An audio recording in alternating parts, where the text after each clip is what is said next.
Journeys Through Space and Time, Ultra-High Resolution Expression Profiling of Long Non-Coding RNAs. I am Rachel Brown of LabRoots, and I'll be your moderator for today's event. We are delighted to bring you this educational web seminar presented by LabRoots. We have a few important announcements before we begin. This webcast is designed to be interactive, and we encourage you to ask questions during the event. You can submit questions by typing them in the Q&A box, which can be found by clicking on the green Q&A button at the lower left of the presentation window. We'll try to answer as many questions as we can. You can enlarge the slide window by clicking on the screen icon in the lower right-hand corner of the slide window. If you have any technical problems viewing or hearing this presentation, please click on the support button at the top right of your presentation window, or submit your problems through the green Q&A button lower left. I would now like to introduce today's speaker. Marcel Dinger heads the Genome Informatics Laboratory at the Garvan Institute of Medical Research in Sydney, Australia. He is also an associate professor in the Faculty of Medicine at the University of New South Wales. I will now turn it over to Dr. Dinger for his presentation. Thanks, Rachel. So today I'm going to give a talk on a couple of projects that we've been working on in our laboratory over the last couple of years. So switch to the first slide.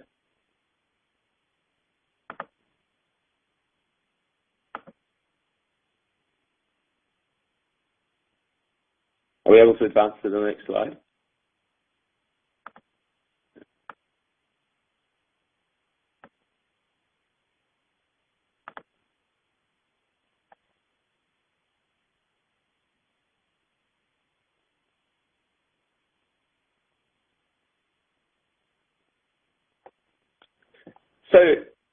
So the human genome has, when it was first sequenced about 10 to 15 years ago, one of the main surprises that came from this was the surprisingly small number of protein coding genes, and that the number of protein coding genes was in fact almost equivalent to the number of genes in mouse and in C. elegans, in a nematode worm. And of even greater surprise, perhaps, was the number of genes that were available in sponge and in ciliates and in other organisms. If we can just progress to the next animation, you can see that.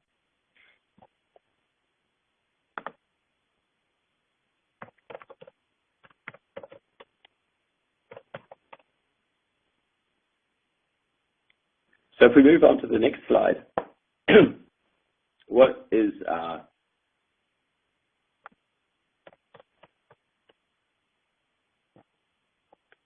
that the traditional dogma in molecular biology effectively indicated that there was this transition going from DNA to RNA and to protein, and that this concept or misconception was really what was revealed from this was that there are actually many RNAs that were in themselves intrinsically functional. So if we move to the next slide,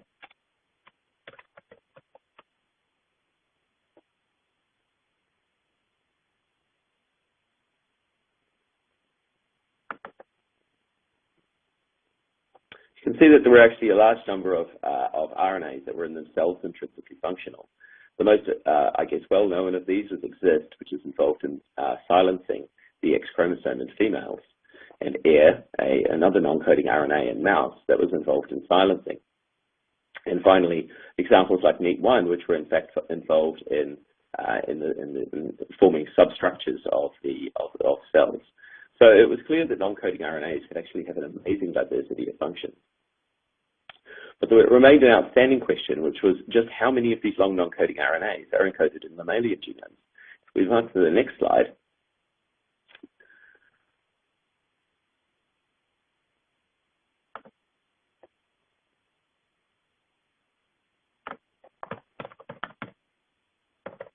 If we move to the next slide, as you can see, our picture of what the transcriptome looked like was really quite remarkably reformed by a few major experiments that occurred in the early 2000s, which were attempts to try and characterize the entire transcriptome of mouse. The first of these was a large cDNA sequencing project that actually revealed that there were tens of thousands of messenger RNAs that seemed to lack protein coding capacity. When you map these out across the genome, one of the things that became really surprising was that, in fact, of considering a genome as being a kind of an island in a desert of, and sort of effectively in a desert or in a sea of not much, it became clear that the genome was actually largely transcribed into these non-coding RNAs, and that the typical protein-centric view of the world was somewhat turned upside down by the presence of all of these non-coding RNAs. So if we go to the next slide,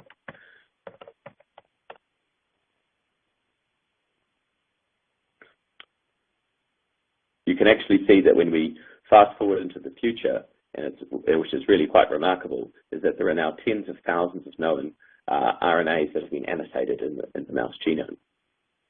And so when we started looking at this information in the early 2000s, one of the things that was evident was to see how many of these RNAs were actually expressed and where they were expressed. So in the first of these examples, we started looking at the expression of these non-coding RNAs in all sorts of different models. And one of those was the adult mouse brain. And we were able to actually track the expression of long non-coding RNAs in specific regions of the mouse brain. If you go to the next slide, you can see how these non-coding RNAs are expressed in very specific times and in very specific places. So if we can move to the next animation, what we can see is the expression of these in all sorts of different contexts and places. So the next study that we were involved in was to try and look at the stability of these particular non-coding RNAs. So one of the surprising, I guess, controversies over non-coding RNAs was the idea that they were anticipated to have very, very short half-lives. And in fact, as it happened, the nature of these non-coding RNAs in different contexts actually showed an amazing diversity of stability. And that although on average they were less stable than messenger RNAs, they were on the whole an extremely stable species and weren't rapidly degraded by the genome in many cases. Certainly not inconsistent with the type of spread of stability you see in messenger RNAs, which in some cases can also be very short. So on the slide that is there now, what you can see in the image on the left is the remarkable difference in expression levels of non-coding RNAs. So in red, you can see the messenger RNAs, and messenger RNAs generally in every tissue, on average, more highly expressed than non-coding RNAs. And if you look on the panel on the right, the number of transcripts in the genome that are expressed in adult tissues, for example, you can see that most messenger RNAs are actually expressed in all tissues. In fact, 65% by the tall red bar of messenger RNAs are actually expressed in all tissues. In contrast, as you can see from the blue bars, the majority of long non-coding RNAs are very specifically expressed in very particular tissues. And we actually see that this is a key characteristic of non-coding RNAs across all animals that we've looked in, is that there tends to be a much higher range of specificity. So that is, non-coding RNAs tend to be more specifically expressed in more specific types of tissues. So one of the problems that this raises is in RNAseq. So in the case of RNAseq, one of the main problems that we see is that the most abundant 1.5% of transcripts end up soaking up or using up 50% of all RNAseq reads. And so while only 1% of reads measure the least abundant 44% of detected transcripts, specifically of the consequence of this is that when you're trying to sequence this low end of the population, i.e. non-coding RNAs, you end up seeing only a very, very small proportion of this in your data set. And what this amounts to is that you would in fact need hundreds of millions of reads to even get 1x coverage of non-coding RNAs. So if we move to the next slide,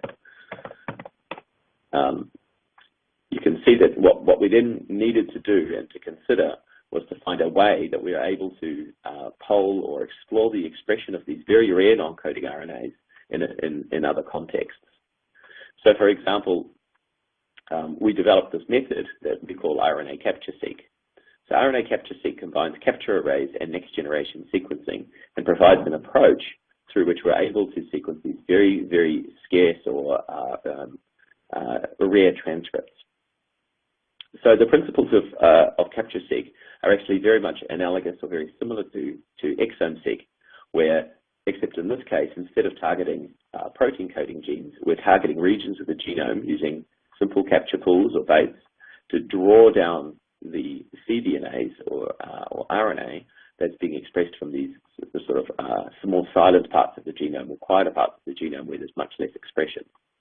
So the principles in that respect are very similar to normal exome capture. You design an array that targets certain parts of the genome, you take RNA, turn it to cDNA, enrich this population, and then proceed through normal next-generation sequencing.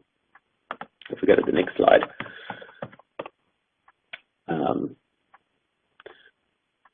You can see, just waiting for the next slide to come up. And so what you can see in the next slide is that that this technique is also actually surprisingly quantitative. So what you can see on the right is a concentration gradient of using standards in normal RNAseq. And as you can see, at low concentration levels, you lose your linearity and ability to quantify transcripts very rapidly, and it becomes very inaccurate.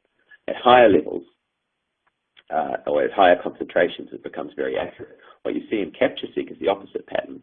It becomes less accurate at higher levels because the probes become saturated, and at low levels it becomes much more it's much more specific and much more able to detect low concentrations very, very accurately. So if we go to the next slide.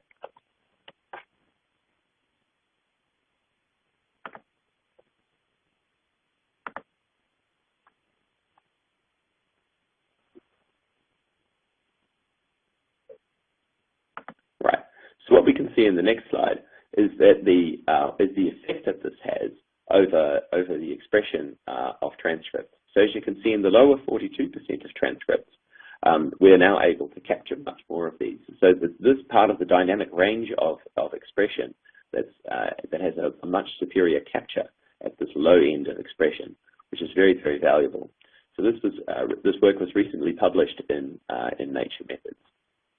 And the cool thing about it is that then we're able to effectively take a microscope onto this part of the genome and examine it and look at it in ways that were formerly not possible.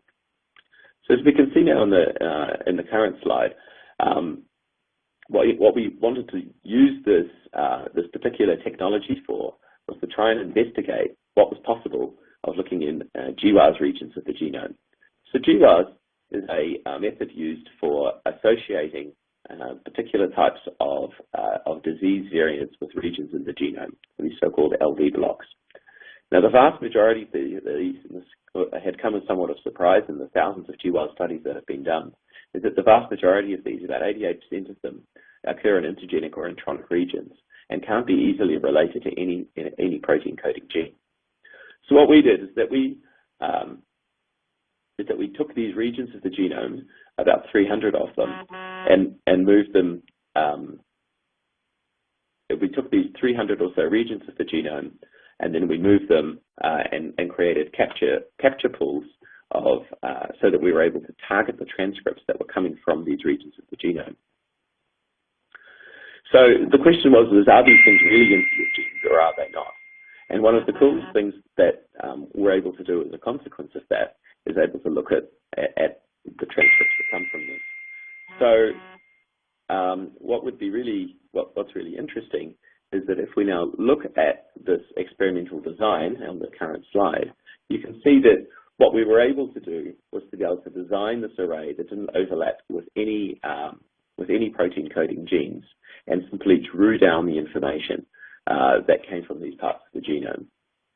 as you can see in the current slide. So in summary, we were able to look at about 150 or so different traits and diseases, which spanned about 340 GWAS linkage blocks that covered about 50 megabases of the genome. So when you think of the genome being about 3 gigabases in size, we were really only just looking at the transcripts that were coming from a very small region of this, which gave us a very, very strong enrichment ratio over what conventional RNAseq would have given us. We did this this process over 21 different adult human tissues. So what we've I guess in summary, what you can see in this slide is that the number of transcripts that Capture-Seq was able to capture at different expression levels. So as you can see from the FPKM values, we actually saw a very large number of multi-exon transcripts, a few thousand, across these different tissues. We only looked at multi-exon transcripts so that we could be sure that there was no contamination coming from background. So although there were thousands of single exon transcripts detected as well, these weren't explored in the rest of the analyses. So about 80% or so of the GWAS haplotype blocks that we looked at were covered by at high confidence with these multi-exonic transcripts. So as you can see in the current slide, about 38% of these transcripts had FPKMs of over 100. These were actually very highly expressed. We also saw the full range of other types of expression levels really across the board as well. But there was only 6% of the haploblocks that had no expression detectable whatsoever in any of the 21 tissues.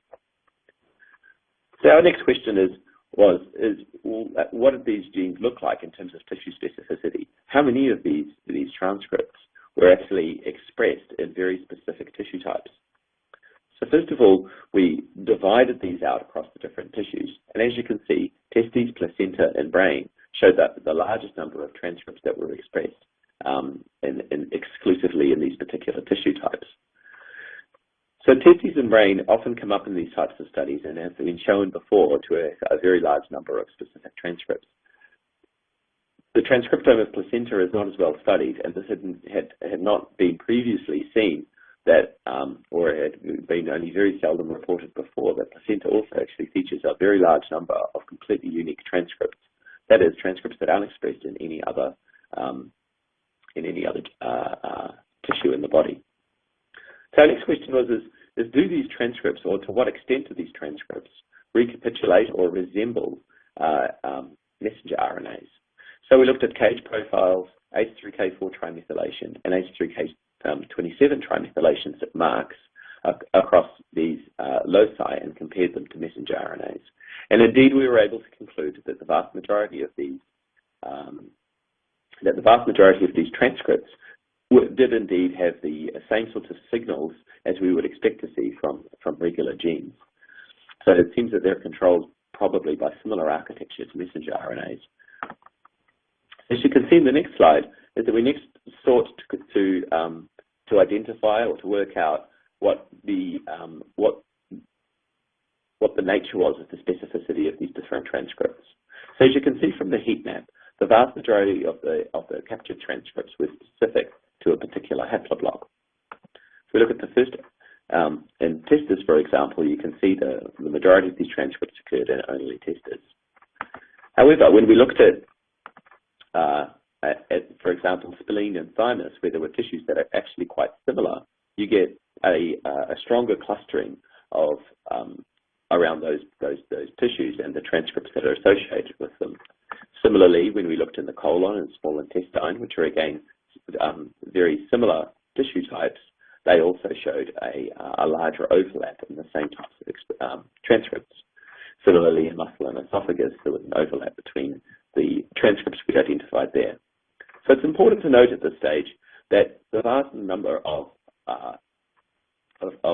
these transcripts had never been seen before in any other gene database. So these were all completely novel transcripts for the large part.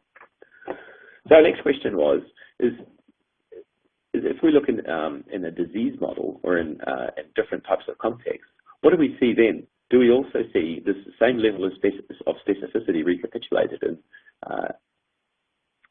different models as well, which we expected to? So we looked, for example, at the expression of these transcripts in melanoma.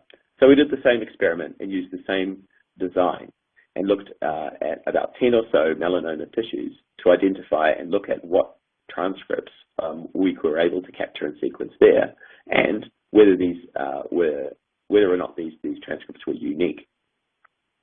And indeed, as you can see from the current slide, is that we were able to identify dozens of different transcripts that were completely and exclusively expressed in melanoma and in no other tissues. And that moreover, many of these transcripts, as you can see in the lower quartile, also in the lower quartile of that slide, were reproducible in independent tissue samples. So our next question was, did we see specifically expressed non-coding RNAs that were specifically expressed in melanoma and also associated with a haploblock associated with melanoma, with the idea that that perhaps we would be able to identify transcripts that were important in this particular disease etiology and that could explain a disease association with this part of the genome in this disease. So on the current slide, what you can see on the red line is the location of a SNP, and the blue bar represents the haploblock associated with that SNP. The current annotation in RNAseq, as you can see there, is an I44 and ELTV1. It shows that there was actually no annotation in this part of the genome whatsoever. As you can see from these wiggle plots, expression profiles that came from the, I think it was 12 or so melanoma tissues, is that we're able to detect very high levels of expression coming from this particular loci. And when we assembled these into transcripts, we were able to find that there were actually a very large number of very specifically expressed spliced long non-coding RNAs arising from this locus. And it would seem that this is that this would be potentially a very good candidate to pursue as a potential gene that's involved and explains this particular disease association in this part of the genome. So we were pretty happy with that and thought that was quite a good result. So the next question is, as well, this technology is obviously extremely powerful and there are many things that you could do with it. So I just want to spend the next few slides going over a few examples of what else you can use non-coding RNAs to look at. So on the current slide, you can, for instance, use it to capture very specific types of and recapitulate and pull down very novel isoforms from what would otherwise be seen as just single exons. So what you can do is, if you create bait or a target towards a single exon, you can use it to complete transcripts. So that is, if you have a transcript and you're not able to see anything else from it, you're able to pull it down and then pull down the rest of the transcript and map it back to the genome. And in some cases, we're able to take single exons and pull them and pull out dozens of other exons and exon intron boundaries from that. So in the current slide, we can also use this to refine annotations of known genes. So in this current example, there were 3 different genes, CX, 2 of which were known or recognized open reading frames, but only one of them, CHDC2, that was really known and annotated. And there were 2 long non-coding RNAs that sat in the middle of these.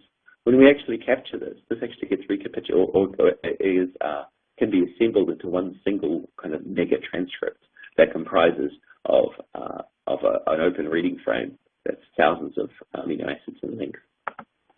So using that, we're able to effectively refine existing annotations. So in the current slide, we could also use this really across the board to identify massive numbers of new exons, even in known genes. So one of the other experiments we did is that we looked at all cancer genes, for example, and we're able to pull these down and define hundreds of new exons, even in very, very well-studied oncogenes and tumor suppressors. So the amount of novelty here really was very significant and really quite exciting. So as you can see in the current slide, you can also use this to pull down fusion genes.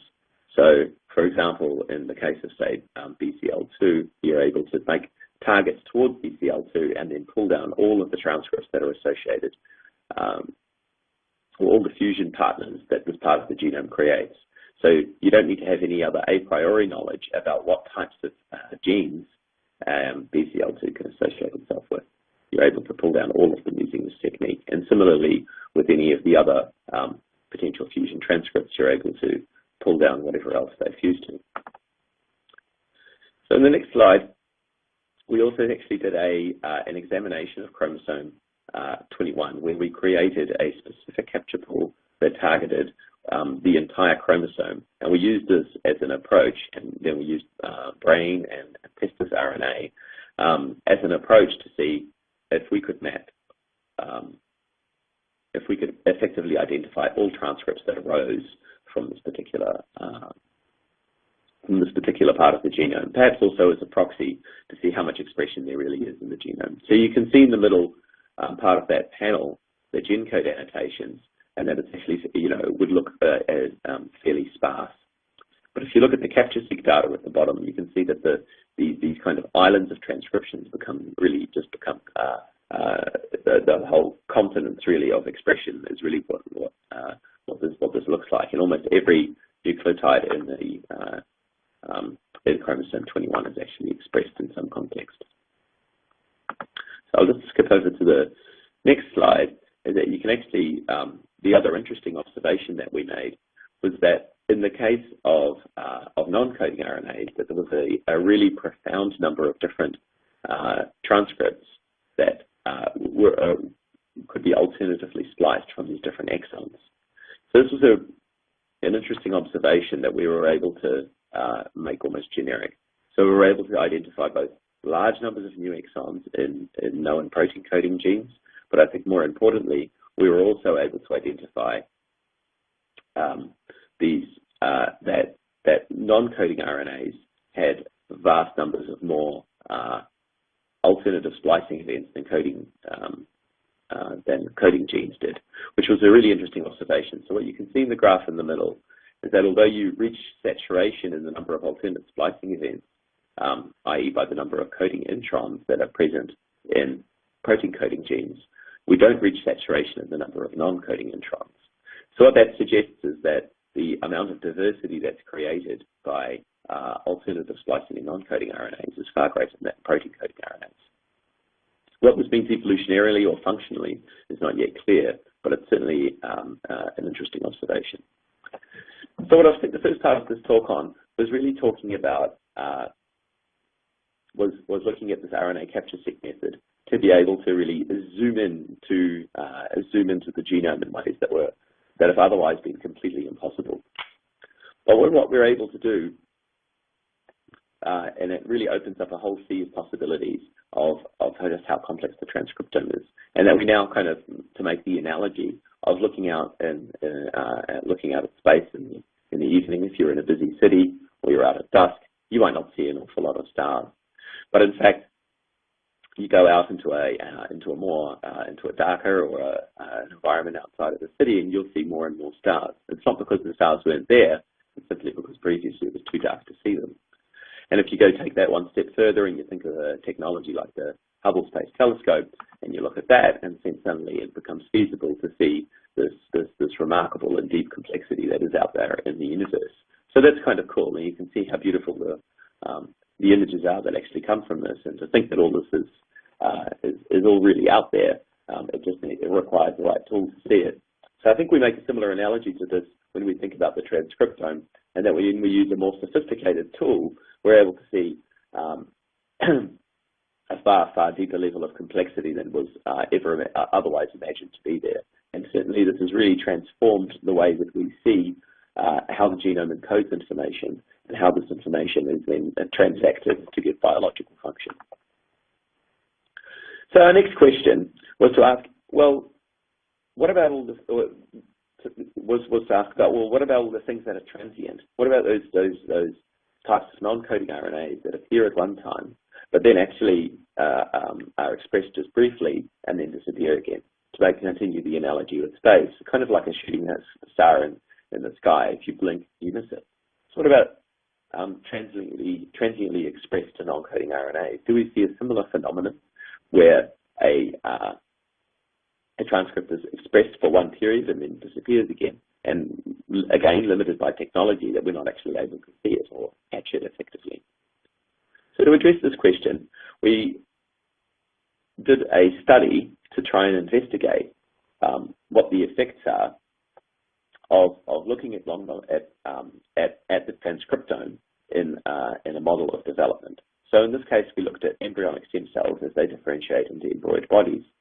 And it's really interesting what you actually see happening in doing this. So previously, in previous studies of embryonic stem cells, which were sampled approximately once every 24 hours, which is a very typical way that these experiments were done, is as you can see from what's actually happening during development, that you may actually miss things that are happening in between.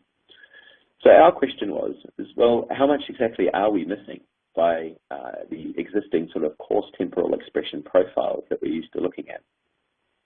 And so what we did was, push it to the next slide. What we did is take full RNAseq samples across transcriptomics every 6 hours over a 5-day development of over this process of ESL development.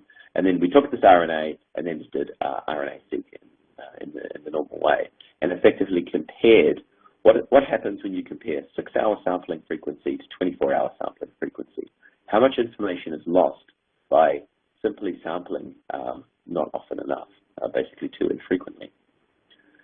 So in this slide, you can see that we are able to recapitulate very nicely each of the main transitions that occur during EP differentiation. So by taking this very high-resolution temporal profile, we're able to identify all the clusters of genes that are associated with each of these transitions, as you can see in the heat map, moving from left to right. So one of the cool things, I guess, that we looked at was first of all to look at, well, what about the known genes? What about the most well-studied genes in development, and what do they look like when we examine these in this context?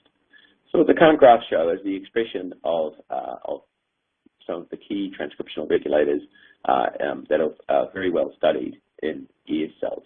So the red dots there are shown as 24-hourly measures. Now, if you look at a couple of these examples, in this case EVX1 and Lefty1, you can see what happens when we actually look at this in 6-hourly intervals instead of 24-hourly intervals. As you can see there in the black lines that have now appeared, you can see that genes like EVX1 and Lefty1 have actually undergo some quite remarkable transitions in those first 24 hours that you would ordinarily have never captured. And you can see by the discordance in other places as well on the rest of the graphs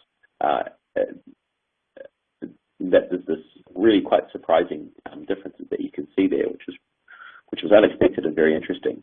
The other thing you might observe if you look at ones like PAL5, 5F1 and CXCR4 is that there seemed to be a sort of a cycling of some of these genes happening. And it seemed that some of these, that this was actually a reproducible effect where some genes seem to go up and down even just and seem to have some sort of periodicity associated with their expression. So we sought to look for genes across the genome that had this characteristic of cycling. And when we did this, one of the first genes came out. There was a gene called clock, which is a known circadian gene, which goes up and down with time. So again, as you can see, if you're just looking at this in 24-hour intervals, this would actually have appeared as a gene that was not differentially expressed. But when we look at it in this very high-resolution temporal profile, we're actually able to see that this gene goes up and down quite rapidly over this time course, and that we're able to identify very dynamic genes in this method. We also identify other genes that have got different periodicities. So what this was effectively telling us is that there were actually many more differentially expressed genes that you're able to identify by increasing the sampling frequency. In the recapitulation and trying to look at expression networks or regulatory networks was another area that we were able to explore in an amazing amount of detail by using this method. So in the slide that you see here, this is an algorithm known as DREM, that effectively is a system where you look at different transcription factors, and then you can see what the main driving transcription factors are over the course of the process. So again, if you do this at 24-hour intervals, you get a very coarse-grained view of these key bifurcations or steps where development is transitioning from one stage to another by the patterns of transcription factor profiles. Now, when we do this at a very high temporal resolution, at the 6-hour frequency, what you can see is that even very early on, you can already start seeing dynamic transition happening as a consequence of just looking at very small numbers of transcription factors, and you're able to identify effectively the sequence in which all of these events are actually occurring, which is really quite remarkable. So what we're able to do then is actually start dissecting these regulatory networks in a very fine resolution, and able to effectively distinguish, if you like, drivers from passengers. So you're able to see the things that happen first and then what happens in the sequence as this developmental cascade unfolds. So we expect that we'll be able to use this type of technology for looking in other diseases as well, such as cancer, for example, and be able to identify what the sequence of events are in, for example, in tumor progression. So in the slide that you can see there, another question that is going back to long non-coding RNAs that have been, I guess, prevailing for quite some time, was that when you look at the genome, you often see this pattern of antisense or bidirectional transcripts associated with protein-coding genes. And there was often a question as to whether these types of transcripts were co-expressed, that is, switched on at the same time, or whether, in fact, some are switched on some of the time, some are switched on other times, or they're just you get one expressed first and then another expressed later. So what you can see in this slide is this heat map is effectively the result of looking at this analysis. So what we did was look at we took all bidirectional transcripts in the transcriptome and graphed them by their correlation, effectively a Spearman correlation coefficient across all of these pairs. Perhaps not surprisingly, what we see is that those transcripts that are very close to each other are the most likely to also be co-expressed. But as you can see in other parts of that of the same image, is that you can see that there are actually large numbers of transcripts, and these are perhaps the interesting ones to focus on, that are very discordantly expressed, and in some cases even negatively expressed, negatively correlated, meaning that if one is on, the other is always off. So this helps us provide, in effect, a very different way of studying and looking at the genome and the relationship between expression of a transcript and its position in the genome. One of the other cool things that you're able to do with this, again using correlation, is to identify the functions of transcripts. So in the case of long non-coding RNAs, where there are literally tens of thousands of these non-coding transcripts that we don't know the functions of, it's a very, very daunting task to think about how these transcripts, which we've really got no handle on being able to predict their function, how we're able to then in some way infer their function. So one of the ways that this is done is using a kind of a so-called guilt by association approach. What that means is that you cluster together those transcripts that follow particular clusters of expression of protein coding genes of known function. So we were able to do this for all the main dynamic transitions that occurred in this embryonic stem cell development model. And in doing so, anticipate or predict at least what the functions of these long non-coding RNAs might be. So the idea is that transcripts that are co-regulated or move together are effectively under the same regulation, and therefore presumably have some related function in that context. So what you can see in the current slide is that we were able to do this as a way of identifying the function of dozens of non-coding RNAs, long non-coding RNAs, that were previously had no characterized function. So effectively what you do is that you do a gene ontology, look for gene ontology enrichments of these different clusters based on the known protein coding functions, and then you associate that back with non-coding RNAs that follow those same developmental profiles. expression profiles. And so in doing so, we were able to assign potential functions to lots of transcripts. This doesn't say that these are those functions, that these are conclusively those functions, but what it does tell us is that this now gives us a handle upon which to, or a direction at least, to inform future functional studies. So it's a very powerful method. The next area that we were looking at as well, again using a similar idea of using correlation as a system to potentially identify co-regulated parts of the genome. So what we did is we correlated expression. Our expression effectively created an expression matrix of all correlated expression regions of correlated expression across the entire genome, with the view of basically trying to go, is there what are the relationships between regions of the genome where you've got potentially even on different chromosomes where you're getting similar or highly correlated expression. And then we map this back to genome structure. So the next slide perhaps better articulates what this looks like. So here we took, for example, a specific cluster of transcripts that were all co-regulated and moved down in this particular transition, as you can see on the chart on the left. And then we mapped these same transcripts back onto the genome using, in this case, the Circos plot. So what this is potentially telling us, we actually see that these hundreds of transcripts are actually only coming from a fairly small number of loci around the genome.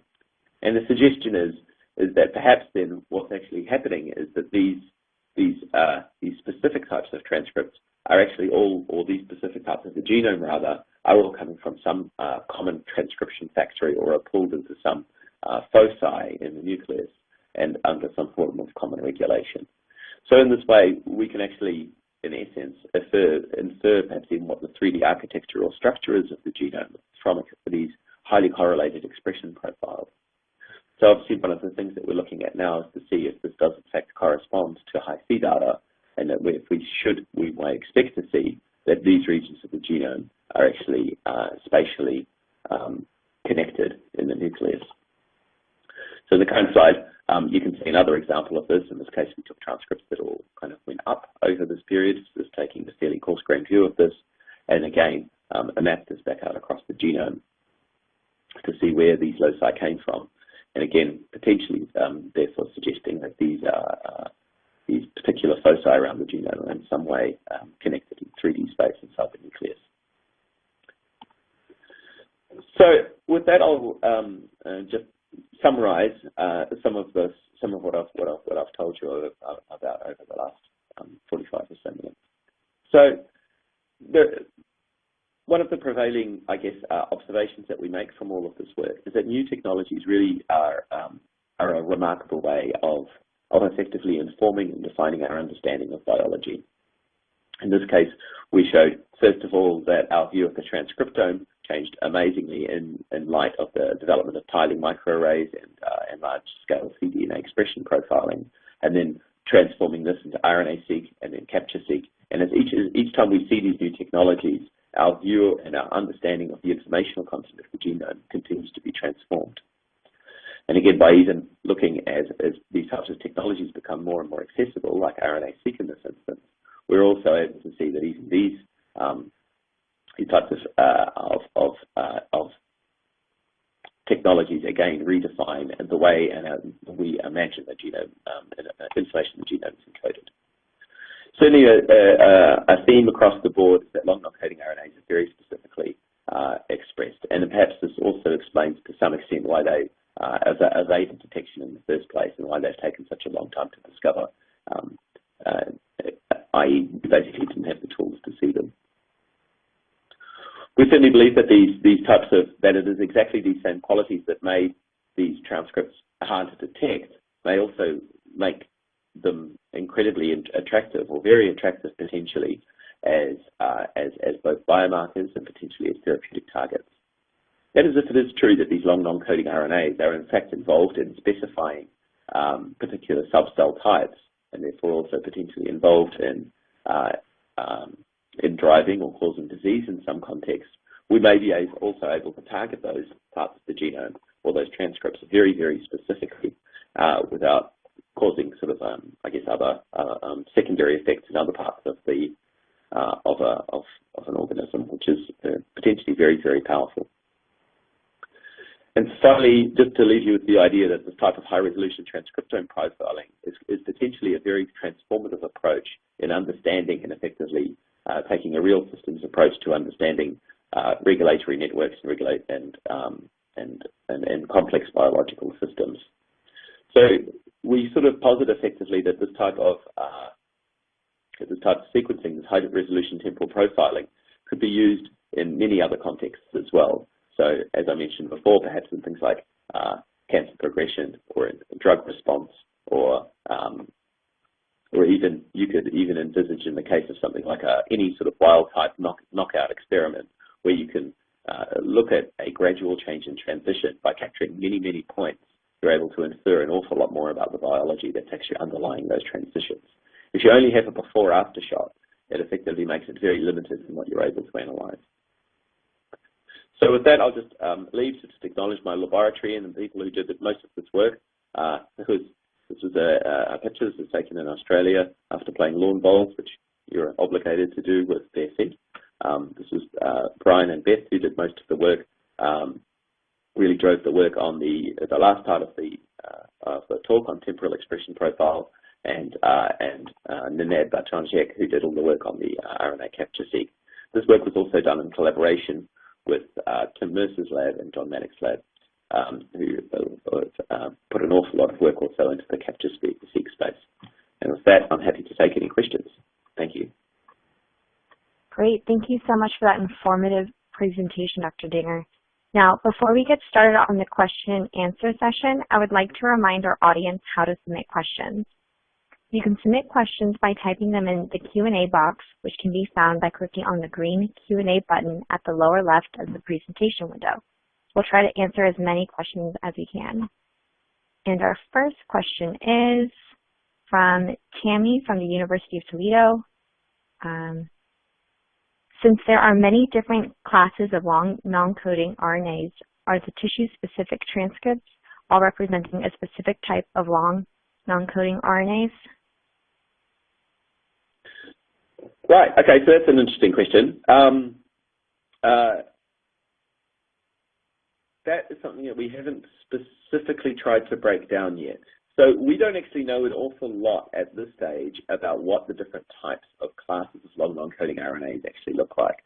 So this is one of the things that makes it very difficult to study them, because there are no known protein, or they're effectively, unlike protein coding genes where we've got particular motifs where we can associate or break down classes, for example, to transcription factors or RNA binding proteins or membrane proteins, for example. We don't have any similar way really of breaking down different classes of non-coding RNAs. So we haven't actually been able to really provide much more resolution to that at this stage.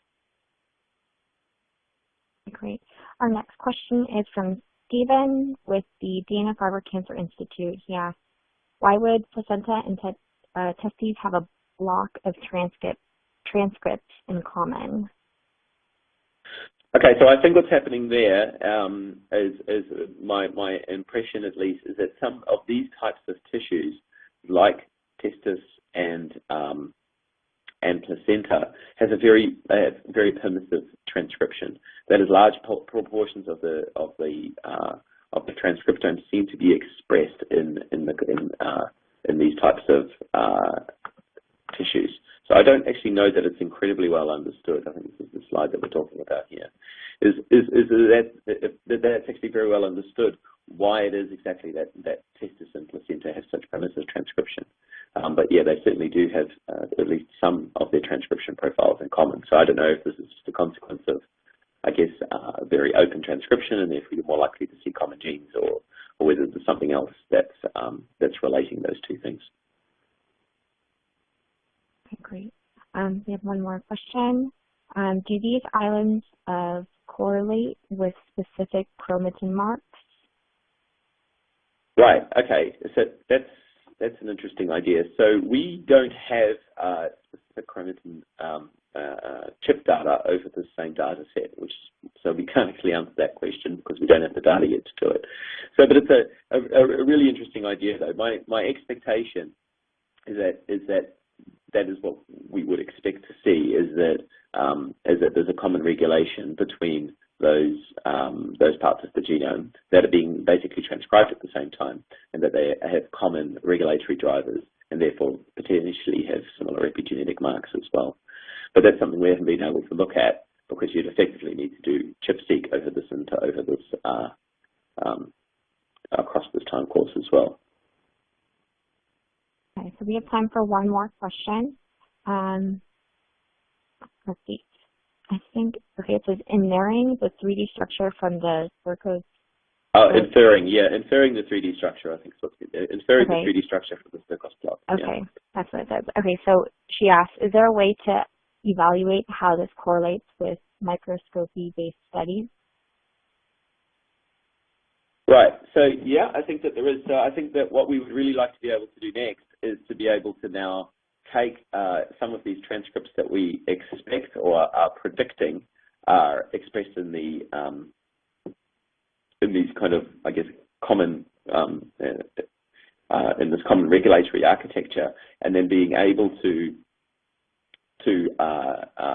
identify from there whether it's if we were able to label those using some sort of a fish experiment, we would expect that we would see them being co-localized in the nucleus as well. So I think that's a really cool idea. It would be a wonderful experiment to do. Would be, in fact, to take some of those candidates and bring them together and see if they are indeed co-localized or expressed in time and space as well. Okay, great. So thank you, Dr. Danger, for your presentation. That is all the time we have left. Today's webcast will be available for on-demand viewing through November 2015. You will receive an email from LabRoots alerting you when the webcast will be available for replay. We invite you to forward that announcement to your colleagues who may have missed today's live event. See you next time. Goodbye. Bye, everyone. Thank you.